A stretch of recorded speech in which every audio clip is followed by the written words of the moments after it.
जादुई वादी के बीचों बीच एक ऐसा बाग था जिसे सब परियों का बाग कहते थे।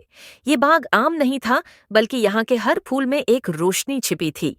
हर हुआ में एक खुशबू का गीत बसा था और हर पत्ते के नीचे एक छोटा सा राज छिपा हुआ था। जब सुबह की पहली किरण बाग को छूती तो पूरा जंगल जगमगा उठता और आसमान से रंग बरंगी परियां नाजुक परों के साथ उतरते। कोई फूलों के ऊपर रकस करती, कोई तितलियों को नए रंग बख्शती, कोई परिंदों को खुशी के नगमे सिखाती और कोई शबनम के कतरों को जगमगाते मोतियों में बदल देती। यूं लगता जैसे आसमान के सितारे जमीन पर उतराए हों। इन सब के दरमियान एक नन्ही परी नूरीन थी, जो सबसे छोटी होने के बावजूद सबके दिल की सबसे बड़ी थी।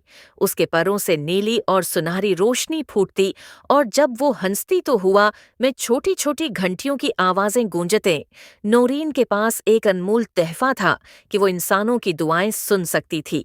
अगर कोई बच्चा या बच्ची सच्चे दिल से दुआ मांगता तो नूरीन हुआ के पर लगाकर वहां पहुंचती और दुआ को पूरा करने की कोशिश करती। एक दिन एक गांव की बच्ची ने दुआ की कि आए अल्लाह मेरी माँ जल्दी ठीक हो जाए, और नूरीन ने वो दुआ सुनी।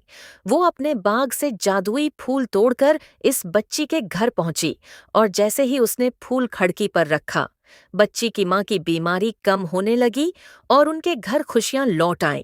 एक दिन परियों का बाग में सब परियां खेल रही थीं कि अचानक एक तेज हुआ का झोंका आया और बाग का सबसे नायाब सुनहरी फूल उड़कर गायब हो गया। ये फूल बाग की जान था। अगर ये वापस न आता तो फूल मुरझा जाते और तितलियां उड़ना भूल जाते। सब परियां घबरा गईं, लेकिन नन्ही परी नूरीन ने हिम्मत की और कहा, मैं ये फूल वापस लेकर आऊंगी। उसने अपने नीले सुनहरी परों को फैलाया और सफर शुरू किया। रास्ते में नूरीन को एक अक्लमंद जगनू मिला जो सितारे की तरह चमकता था। जगनू ने कहा, मुझ डरो नन्ही परी, मैं तुम्हें अंधेरे जंगल में रास्ता दिखाऊंगा। नूरीन ने उसका शकरिया अदा किया और जगनू की रोशनी के पीछे पीछे बढ़ने लगी। जल्द ही वो अंधेरे के कोने में पहुंची जहां सायों का राजा रहता था।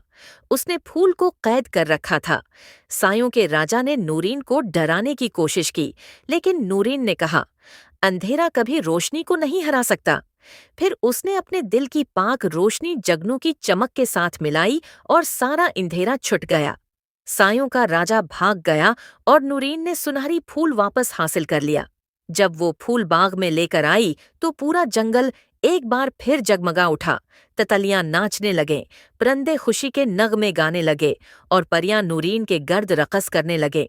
इस दिन के बाद सब ने नूरीन को बाग की हीरो परी कहा और ये राज सबको पता चल गया कि छोटा दिल भी बड़े कमाल कर सकता है अगर उसमें मोहब्बत और हिम्मत हो।